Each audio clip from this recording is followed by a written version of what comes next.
This is the story of Spyro the Dragon in 3 minutes. Let's begin. There's peace in the land of the dragons. Nasty Nork has been exiled and the dragons are practically drowning in treasure. The dragons are feeling pretty cocky, so they decide to talk shit about Nasty Nork on live television. Super buttered by the dragons roasting him, Nasty Nork uses magic to turn all of the dragons in the 5 realms into crystal. He transforms the dragon's precious treasure into an army of Norks and terrorizes the land. But all is not lost. Apparently his magic only works on full-grown dragons. Thus a pint-sized purple dragon named Spyro is spared from Nork's magic. Spyro and his trusty sidekick Sparx the Dragonfly set forth roaming, stampeding, and spitting fire through the 5 realms to save all the dragons and recover the stolen treasure. They survive the 5 bosses of the realms and eventually reach Nasty's realm, formerly the Dragon Junkyard, where our brave young dragons face Nasty Nork in a final battle. Nork's defeat returns peace to the realm of dragons. Feeling pretty good after kicking Nork's ass and recovering all 14,000 units of treasure, Spyro gives an interview for a camera crew. His moment in the sun is interrupted by dragons being frozen again. Despite all their good work being undone, Spyro and Sparx ignore the horror unfolding around them and treat themselves to a vacation to Dragon Shores theme park. Tired of the rainy weather in the Dragon realm, Spyro and Sparx decide to return to Dragon Shores. However, while in the portal, they are redirected to the land of Avatar by the Professor. Yes, his name is the Professor. Elora the Fawn and Hunter the Cheetah. They summon a dragon to help put an end to the reign of terror brought by Ripto and his minions. Ripto shows up and expresses his deep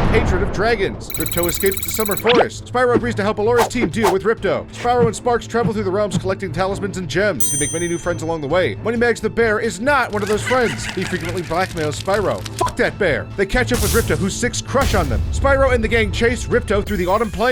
With Elora's help, Spyro finally defeats Ripto and Gulp. Spyro and Sparx rest, believing they stopped Ripto. Elora leaves to prep a portal and sends Spyro home. Suddenly, Elora's nowhere to be found. Spyro and Sparx search for Elora. They find themselves in Winter Tundra, where they discover Ripto is still alive and has locked the team out of the palace. Spyro takes down Ripto and his mechanical allies, sending Ripto to his supposed demise in a pool of lava. Years later, the Dragon Realms celebrate their biggest event, the Year of the Dragon Festival. Every 12 years, fairies deliver dragon eggs to the Dragon Realms, and with them comes the promise of a new generation. The dragons party exactly as hard as you think dragons would celebrate the Year of the freaking Dragon. They pass out all the time from innocent partying. While the dragons sleep, a mysterious rabbit named Bianca and her army of Rhinox infiltrate the realms to steal the dragon eggs. She accidentally steps on Hunter's tail. Hunter totally overreacts with a cartoonish scream and awakens the other dragons. Bianca escapes with the last egg through a wormhole to the realm where the dragons once lived, the Forgotten Realms. Spyro goes after Bianca. Hunter insists on helping, which everyone is super psyched about. The powerful sorceress, yes, her name is the Sorceress, whose power derives from dragons, is sent to Bianca to retrieve the eggs. The Sorceress plans to use the Dragon Balls, Dragon Eggs, get out of here, you! To gain immortality. Spyro once again travels through the realms, collecting colorful things and occasionally paying off Moneybags the bear. Seriously, fuck that guy! Along the way, Spyro is joined by some new allies, including Sheila the kangaroo, Sergeant James Bird the flying penguin, Bentley the Yeti, and Agent 9, a monkey in the Professor's service. As Spyro and the team arrive at Midnight Mountain, it dawns on Bianca that the Sorceress is super evil. Good call, Bianca, what tipped you off?